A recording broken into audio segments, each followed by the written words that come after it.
Hello, my name is John Burris, and thank you for watching this short video today called The Many Myths of Yoga Inversions.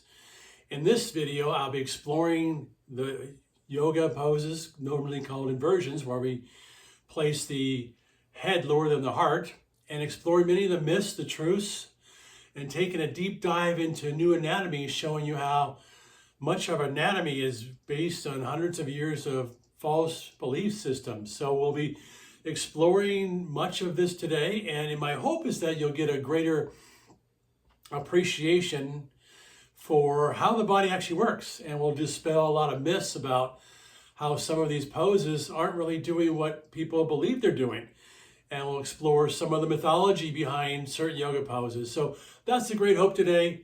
So let's go ahead and start. So a yoga inversion pose is basically characterized when you put your head below the heart. And that could be anything from plow to headstand to shoulder stand to handstand, child's pose even. So there's different variations of that. And we'll be exploring, is it really working? Is it doing what it's doing? So part of my background is I've been a yoga teacher for 35 years, a body worker for 40 years, and an anatomy specialist and researcher for a long time, writing books and articles on anatomy. I'm the creator of something called New Anatomy, exploring how many of the anatomy beliefs we believe are actually false and errant and way backwards. So we'll be exploring that today within the yoga community. So I've often heard in my yoga trainings from all my teachers saying, oh, the headstand is the king of all poses and the shoulder stand is the queen of all poses. And I always ask why. And no one could ever answer that question. They would say, well, that's what my teacher taught me, and that's what her teacher taught her, and that's the tradition and the lineage. I go, well, tell me why. What's it doing? And so I would question that and go, well, maybe it's not really doing what we think it's doing. So we'll be exploring that today. But basically an inversion is placing your head lower than your heart. And my opinion is there are some inversion poses that have some benefit, but it's limited. Most of the benefit for inversion poses is a make-up mythology. It's not really doing what you think it's doing.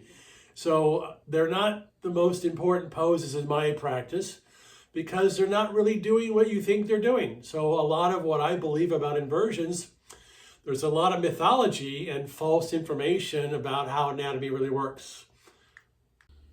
For those unfamiliar with the yoga poses, this would be a forearm balancing pose, one type of inversion.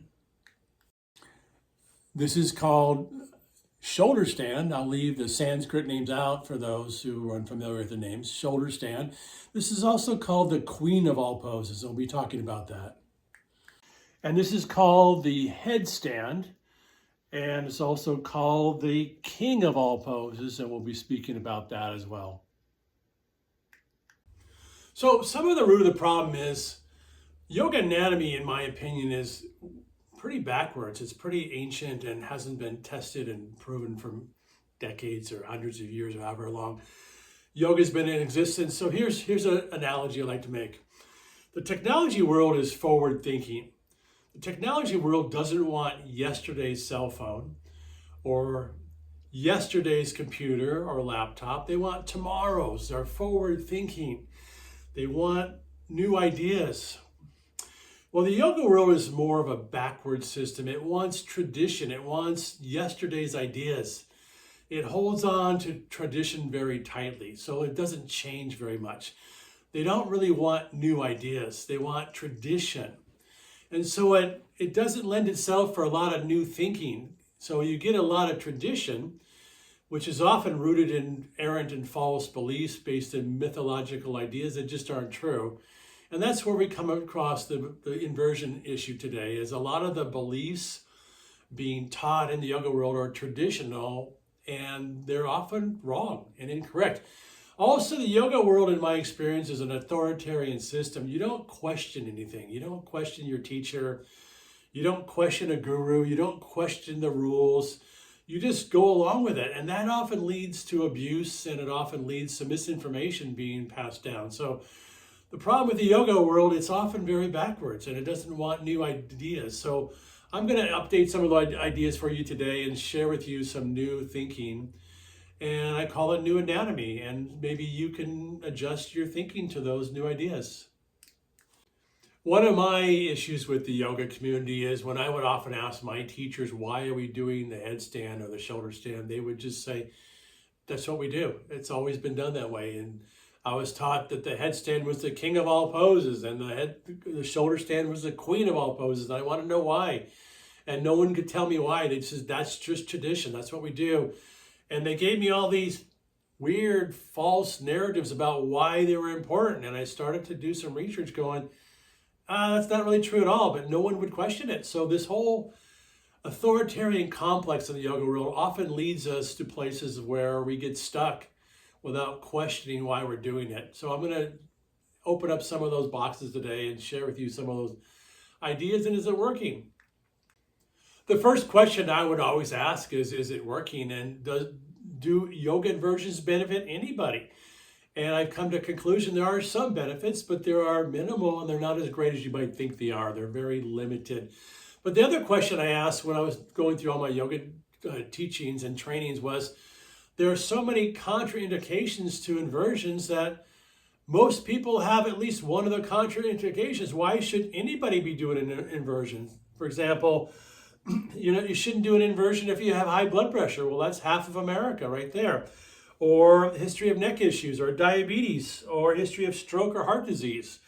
If you have glaucoma, eye problems, spinal disc problems, excess weight, dizziness, lightheadedness, inner ear issues, osteoporosis, well, isn't that everybody? So my first question I always ask is, should anybody be doing an inversion if nobody qualifies? So that's the first question to ask. And so why?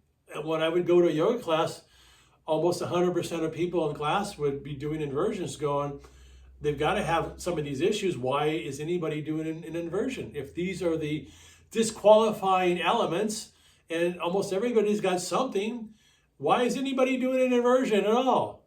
Good question to ask, I thought.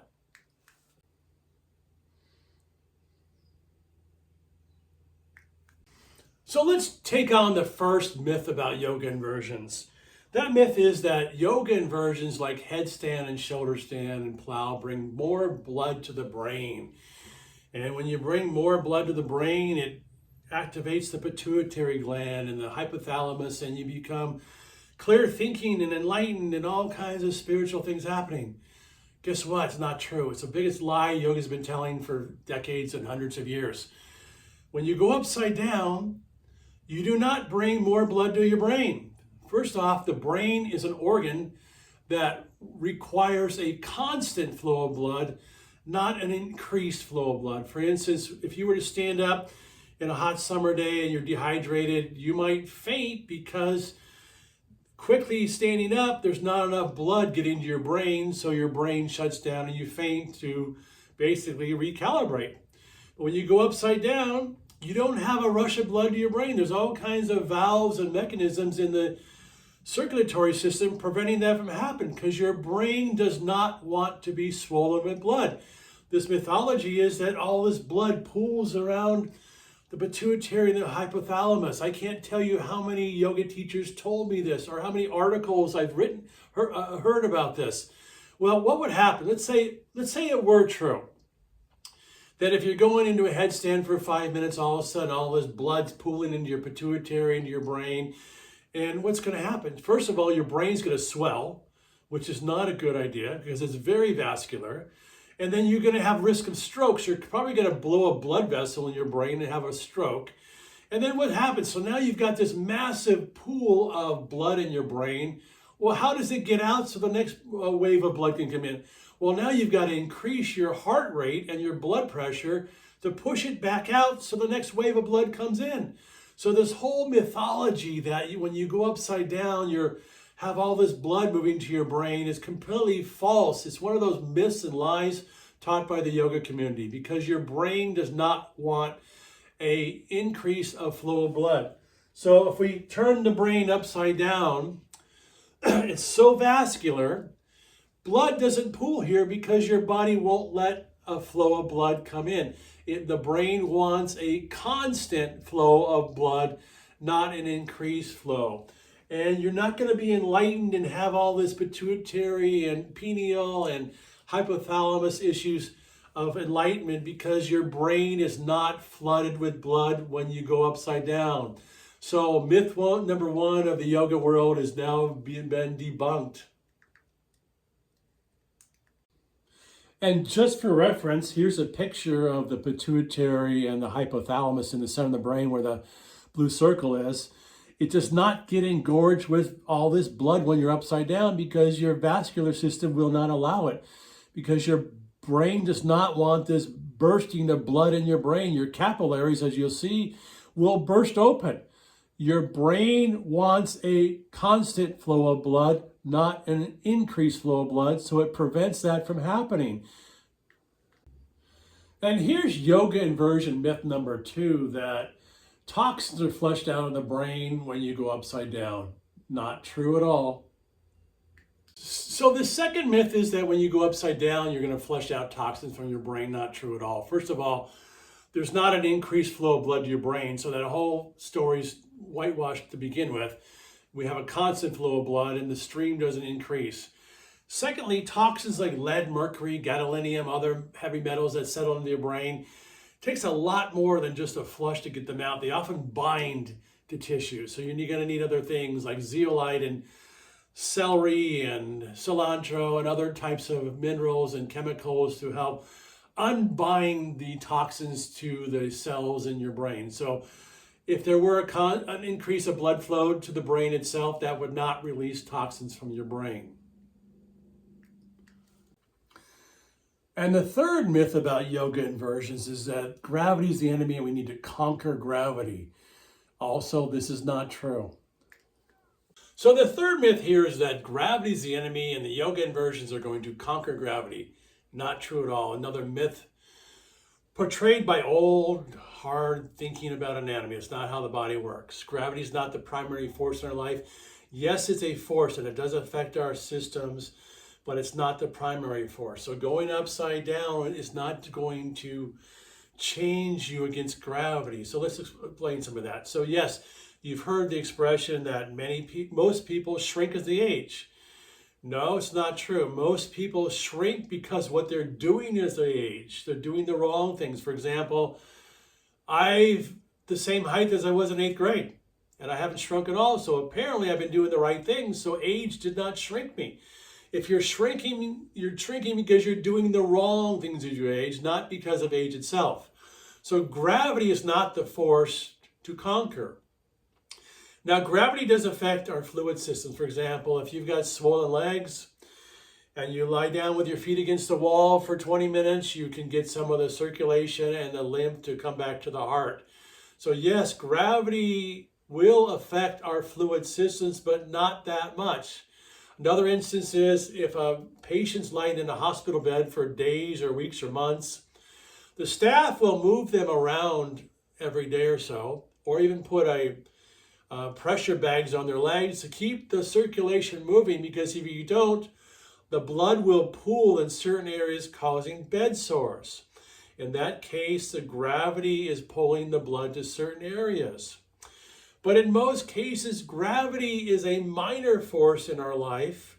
It's not the major force, and we shouldn't be trying to conquer gravity. And that's what the yoga world's doing. It's thinking that gravity is this horrible force collapsing us. It's not. It's a minor force in our life. I call it the 5% factor. We should instead be focusing on the 95% factor. It's not gravity. So the whole notion that we're fighting gravity it's a very mistaken way of seeing the body. It's called old anatomy that's hundreds of years old. So here's how the body actually works. So in the yoga practice, for example, we're taught to believe that our skeleton holds us up. Not true at all. Your bones don't hold you up. But in the yoga philosophy is we're being compressed by gravity. So if we just invert and go upside down, that we're conquering gravity. Well, guess what? It's not true at all, because this is not changing your spine. For instance, that's called the column theory of life, where we're taught to believe that we're a series of blocks held up in gravity and space. This is not how the body works. So the yoga inversions, what they're teaching us is if we just go upside down, Now we've lengthened our spine and we've decompressed the spine. Not true at all, because the yoga inversions do very little to decompress the spine at all. So we're taught to believe if this is your spine and gravity's causing compression, that if we just went upside down, we would eliminate compression. Not true, because that's not how the body works at all. The body is not a column, and gravity's not pressing us down. We're at what's called a tensegrity model. We're in place by tension. The fascia in the body, anchoring to the bones, including the spinal bones, are what holds us up. We're a tension model, not a gravity model. So by going upside down, you're not decompressing the spine. You are just compressing it from a different direction. In fact, what's even more crazy is even a headstand. If your head's on the ground, you're still compressing the spine. It makes no sense. So gravity is not the problem. We want to lengthen the fascia and the network of cables and pulleys, and that will decompress the spine. Yoga inversions by themselves are a very poor indicator of spinal health, because most of them are not decompressing the spine. Now, there are a few I'll talk about that have a limited amount of decompression, but for the most part, gravity is not the enemy, and most yoga inversions do not decompress the spine. And this is a yoga pose called downward facing dog. There is a limited amount of decompression, especially in the lower back. So in this pose, there is some decompression, especially if you draw your hips in the sky and draw weight down your heels. But it's not a great decompression pose, but there is some decompression. And this pose is called plow pose. There's a limited amount of decompression in the upper cervical area. Not the thoracic or the lumbar area, only in the upper cervical area. So in this case, yes, plow pose does create some decompression. And this is the area in the upper cervical area that would be decompressed from the plow pose. It's a very limited area. The entire back is not being decompressed, just the upper cervical. And the cause of compression is not gravity, though. It's tension in the fascia. So gravity hasn't caused the compression. And the plow pose will have a limited effect only in the upper cervical area. And here's another interesting thing to talk about. So this would be like the space between your shoulder blades where the fascia lines intersect and connect. So yoga inversions work on one line. The space between your shoulder blades is glued together. The fascia lines all are fused together. So you're not going to unfuse them with a yoga pose because the fascia has fused itself together. So the big problem is you cannot unfuse these fascia lines that are glued together with an inversion pose. They're fused together. There are other things that are better tools for that. This whole notion of having to conquer gravity is kind of crazy, where gravity isn't the problem. For example, in our blood circulatory system, it's believed by many in the yoga community, if we go upside down, we're going to change our blood pressure, we're going to increase blood flow to certain areas, and it's very limited for one good reason, because we're not a gravity-fed system. We're a pressure-fed system. It's the pressure from the heart pushing in all directions that will go everywhere, and not gravity. We're not dependent on gravity. Yes, gravity has an effect, but it's a minimal effect. For example, if you were lying down or sitting or standing up and taking your blood pressure, it will be different, slightly different, not greatly different, but slightly different. So there is a difference in the gravity space you are in your blood pressure. But for example, if you had 120/80 blood pressure while you're standing, and then you turn yourself upside down into a headstand, guess what? Your blood pressure is still 120/80. It hasn't changed. So when the yoga community says that inversions like headstand and shoulder stand will lower your blood pressure, it doesn't, because your blood pressure stays exactly the same whether you're in a headstand or you're in a standing pose, because the blood pressure is constant. So we're a pressure-fed system, not a gravity-fed system. For example, when an astronaut's in space, in no gravity, do they explode? No, because their heart's still pumping and they still have pressure feeding all the cells. So the whole blood pressure myth is kind of crazy because it doesn't change with an inversion. We measure the blood pressure at the level of the heart, and an inversion is the same blood pressure as standing upright. So it's kind of crazy thinking about it. And here's two pictures, one a person standing upright and one in an inversion upside down. And the circulatory system remains the same. The heart's still pressurizing the body. And it's not gravity affecting us. The pressure is still moving everywhere. Now, if you were upside down for a while, a long period of time, your feet might get cold or your hands might get cold. So it might take a while for gravity to take effect and to lessen the blood flow to the extremities. So that is true. But as far as the pressure being measured at the heart, it remains constant whether you're upside down or right side up. There are some regular practitioners of yoga who say, I just feel better after doing a headstand or shoulder stand.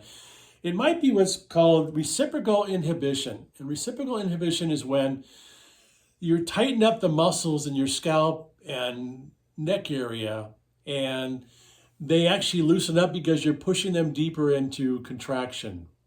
So reciprocal inhibition works, for example, there's scalp muscles here. When you're upside down, the pressure of the floor on your scalp causes an isometric reaction, causing your scalp to release. Or there's muscles in the back of your neck, the occipital muscles here. And when you're upside down, those tiny muscles in the back of your neck will release. And that makes people feel better because they got to release by pushing their body deeper into contraction. It allows the muscles to exhale and take a breath and relax and let go. But the other interesting thing is your neck muscles were never designed to hold you upside down. They're tiny muscles, many of them. They were never designed to basically hold up your full body weight. So when somebody says that an inversion like headstand or shoulder stand releases my neck, it actually makes your neck tighter because your body was not designed, your neck was not designed to hold up your whole body weight. There's also this myth in the yoga world that you're somehow a better person or you're somehow reached some spiritual goal if you go upside down frequently. Well, I've been practicing for 35 years and that's not been my experience at all. And I've never met anybody who got to that place by doing a headstand. So there's this illusion that we're somehow better off because we're doing the headstand or shoulder stand. So I've never found that to be true at all. And it becomes this quasi-spiritual belief of I'm better than you are because I can do a headstand. A lot of ego involved, a lot of I call superstition involved, and I've never seen that or felt that in my own experience. So what I find, there's a lot of mythology in the yoga inversion world, and yes, there are some benefits, but I find them limited. What I also find disturbing is the writing and the journalism attached to the yoga world, whether it be a writer from a newspaper or online blog or whatnot. They use a lot of ambiguous, deceptive language to entice you into inversions, and there's really very little background to it. I call it sloppy journalism. For example, I've read many accounts about inversions from these writers who say, it is believed. Well, if my neighbor believes that ice cream is good, and I quote my neighbor, I can say, it is believed that ice cream is good. And so the lazy journalism adds to this whole confusion of things. For example, it is believed that if we go upside down, that will decompress our spine. Well, I don't believe that, but that's what journalists write, how they write. It is believed that yoga inversions release tension. Well, show me how. It's not, there's no background of how that works. It is believed that yoga inversions increase circulation. Well, not really. It is believed that yoga inversions increase energy levels, strengthen muscles. It is believed that you become more connected to the earth. I love this one. You become more connected to the earth because it is believed. Also, it is believed that Your lungs are more expanded with oxygen. Well, there's no science behind that, but it is believed. It is believed that your increased alertness because of inversions. Well, I've been doing inversions for 35 years. I've never felt more alert. It's not, I don't find that to be true at all. It is believed you have a greater body-mind awareness. Maybe for some people, maybe not. It is believed that certain organs will be strengthened. Well, how is that true? It is believed you have a greater sense of self-esteem. It is believed that you'll build core strength. Not really, because there's a whole other issue going on with that, and it doesn't build core strength. It is believed that you'll have more humility and patience because of inversions. Well, how is that true? It is believed that you'll be more humble and life will be more fun. So be careful be careful what you read, because many of these writers who are writing about yoga are writing in a deceptive, ambiguous way without any backing up of their story. Anybody can say it is believed. Show me some evidence of what it's doing and what it's not doing. And that's what I've hoped to do in this short video, is give you an idea of what I believe to be the truth about inversions and some of the mythology. And you can decide for yourself. I'm not saying that nobody should be doing any inversion. I'm just saying some of the benefits are limited.